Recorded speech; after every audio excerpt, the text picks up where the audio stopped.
हम अध्ययन कर रहे हैं भारतीय राज्य व्यवस्था से संबंधित प्रश्नों को। प्रश्न नंबर 1, हुस्न आरा खातून मामला संबंधित है निशुल्क कानूनी सहायता संबंधी प्रावधानों से। किससे संबंधित है? हुस्न आरा खातून का मामला निशुल्क कानूनी सहायता संबंधी प्रावधानों से। नेक्स्ट क्वेश्चन है 2, संसद का कोई सदस्य सदन की अनुमति के बिना कितने दिनों तक अनुपस्थित रहता है जो उसे सदन की सदस्यता से मुक्त कर दिया जाएगा? 60 दिन। अगर कोई संसद का सदस्य सदन की अनुमति के बिना 60 दिन तक लगातार अनुपस्थित रहता है, एब्सेंट रहता है, तो उसे सदन की सदस्यता से मुक्त कर दिया जाएगा।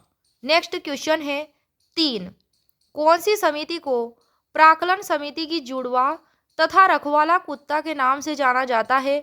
लोक लेखा समिति को।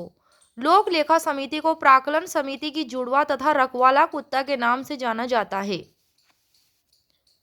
नेक्स्ट क्वेश्चन है 4, लोक लेखा समिति में कितने सदस्य होते हैं? तो इसमें 22 सदस्य होते हैं, 15 सदस्य लोकसभा से और 7 सदस्य राज्यसभा से, तो टोटल 22 सदस्य होते हैं लोक लेखा समिति में। क्वेश्चन नंबर 5 है, लोक लेखा अध्यक्ष कौन से दल से चुना जाता है?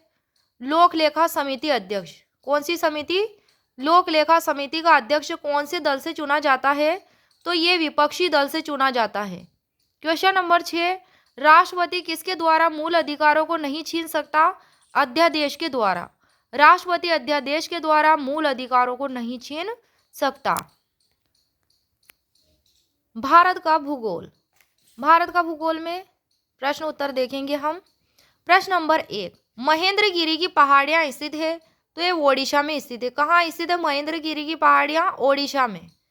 क्वेश्चन नंबर 2, विंध्याचल श्रेणी कौन सी प्रकृति की है? तो ये अत्यधिक पुरानी और घर्षित मोड़दार पर्वत श्रेणी है विंध्याचल श्रेणी, जो मालवा पठार के दक्षिण में विस्तृत है। कहाँ विस्तृत है?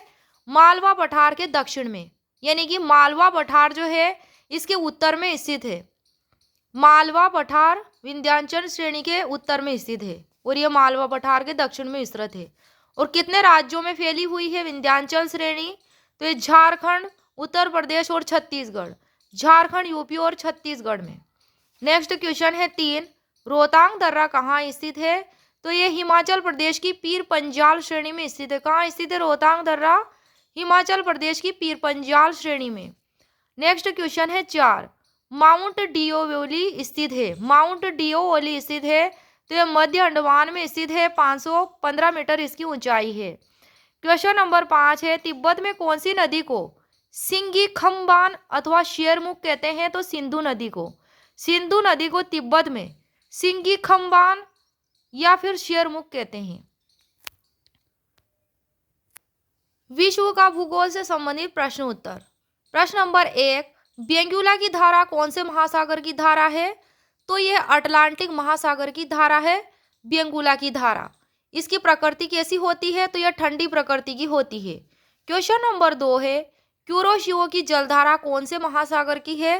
तो यह प्रशांत महासागर की है। क्यूरोशियो की जलधारा जो है प्रशांत महासागर की है। इसकी प्रकृति उष्ण है और क्यूरोशियो की जलधारा को जापान की काली धारा भी कहते हैं। क्वेश्चन नंबर 3, अगुलहास धारा कौन से महासागर की है? तो अगुलहास धारा हिंद महासागर की है। अगुलहास धारा की प्रकृति गर्म और स्थायी है। कैसी है इसकी प्रकृति? गर्म और स्थायी। नेक्स्ट क्वेश्चन है 4, मोजाम्बिक धारा ये कौन से महासागर की है? तो ये हिंद महासागर की है मोजाम्बिक धारा। मोजाम्बिक धारा की प्रकृति उष्ण और स्थायी है। ये वहीं के पर्टिकुलर एरिया में ही चलती है, इसलिए स्थायी है। क्वेश्चन नंबर 5, हम्बोल्ट या पेरुवियन धारा कौन से महासागर से संबंधित है? तो यह प्रशांत महासागर से संबंधित है। हम्बोल्ट या पेरुवियन धारा, इसकी प्रकृति ठंडी होती है। क्वेश्चन नंबर 6, चियापास का पठार कहाँ स्थित है? दक्षिण मेक्सिको में स्थित है। कहाँ स्थित है चियापास का पठार? दक्षिण मेक्सिको। क्वेश्चन नंबर 7, अनातोलिया का पठार स्थित है? तो तुर्की में स्थित है अनातोलिया का पठार। कहाँ स्थित है? तुर्की में। हम देख रहे हैं इकोनॉमिक्स से संबंधित प्रश्न। प्रश्न नंबर 1, नाबार्ड की स्थापना कौन सी कमेटी की अनुशंसा पर की गई थी? नाबार्ड की स्थापना कौन सी कमेटी की अनुशंसा पर की गई थी? तो वो थी शिवरमन कमेटी। शिवरमन कमेटी की अनुशंसा पर नाबार्ड की स्थापना की गई थी। और कब की गई थी? 12 जुलाई 1982। 12 जुलाई 1982, 1982 को की गई थी, 12 जुलाई को। इसकी फुल फॉर्म क्या है नाबार्ड की? National bank for agriculture and rural development. इसका मुख्यालय कहाँ है नाबार्ड का? तो ये मुंबई में है। यह बैंक प्रत्यक्ष रूप से ऋण प्रदान नहीं करता है। कौन सा बैंक? नाबार्ड बैंक प्रत्यक्ष रूप से डायरेक्टली ऋण प्रदान नहीं करता है, बल्कि यह बैंक उन सभी संस्थाओं को वित्त की सुविधा उपलब्ध करवाता है जो ग्रामीण क्षेत्रों में ऋण प्रदान करती है। ग्रामीण क्षेत्रों में ऋण प्रदान करती है, उनको ये बैंक क्या करता है? सुविधा उपलब्ध करवाता है। क्वेश्चन नंबर है 2। भारत का पहला तटीय आर्थिक गलियारा कौन सा है? कोलकाता चेन्नई तूतीकोरिन। कोलकाता चेन्नई तूतीकोरिन जो है भारत का पहला तटीय आर्थिक गलियारा है। Question number 3। राज्य सरकार द्वारा आरोपित प्रत्यक्ष कर कौन कौन से है? डायरेक्ट टैक्स कौन कौन से है राज्य सरकार? तो ये है, पहला है भू राजस्व, दूसरा है कृषि आय पर कर, तीसरा होटल प्राप्तियों पर कर, चौथा व्यवसाय कर, पांचवा अचल संपत्तियों पर कर, छठा रोजगारों पर कर, सातवां पथ कर यानी कि टोल टैक्स। ये क्या है? राज्य सरकार द्वारा आरोपित प्रत्यक्ष कर हैं, राज्य सरकार द्वारा लगाए गए प्रत्यक्ष कर हैं। भारतीय इतिहास से संबंधित प्रश्न उत्तर। प्रश्न नंबर 1। अफसड का लेख किसकी जानकारी देता है? अफसड का लेख यह उत्तर गुप्त वंश की अर्थात परवर्ती गुप्त काल की जानकारी देता है, गुप्त वंश के बाद की। इसमें उत्तर गुप्त वंश के आदित्य सेन तक के शासकों का वर्णन है अफसड का लेख में। इसमें उत्तर गुप्त और मोखरी शासकों के पारस्परिक संबंधों का वर्णन भी मिलता है, किसमें? अफसड लेख में। Question number 2। राज्याभिषेक का उल्लेख मिलता है शतपथ ब्राह्मण में। किसमें? शतपथ ब्राह्मण में राज्याभिषेक का उल्लेख मिलता है। Question number 3। नागा संप्रदाय की स्थापना किसने की थी? तो ये स्थापना सुंदर दास ने की थी। नागा संप्रदाय की स्थापना सुंदर दास ने। Question number 4।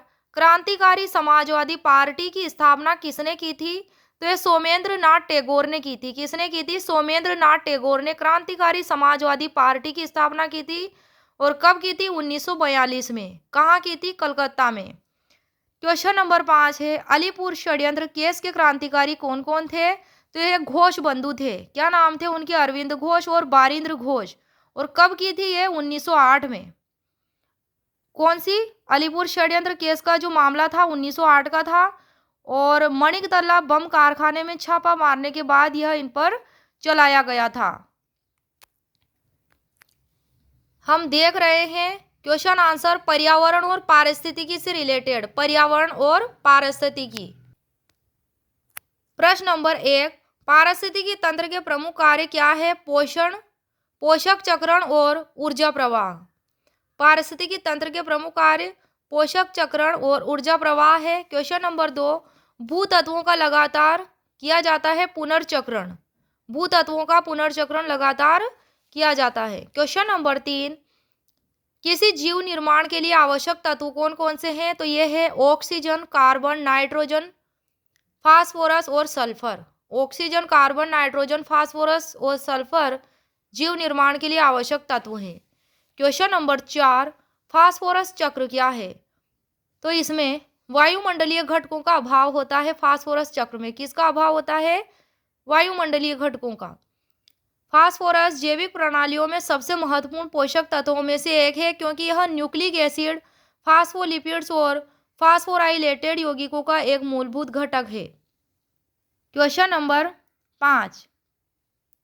जैव भू रासायनिक चक्रों में से किस चक्र में प्रवेश करने के लिए पोषक तत्वों का मुख्य स्रोत चट्टानों का अपक्षय है? ए कार्बन चक्र, बी नाइट्रोजन चक्र, सी फास्फोरस चक्र, डी सल्फर चक्र। तो राइट आंसर क्या हो जाएगा? फास्फोरस चक्र।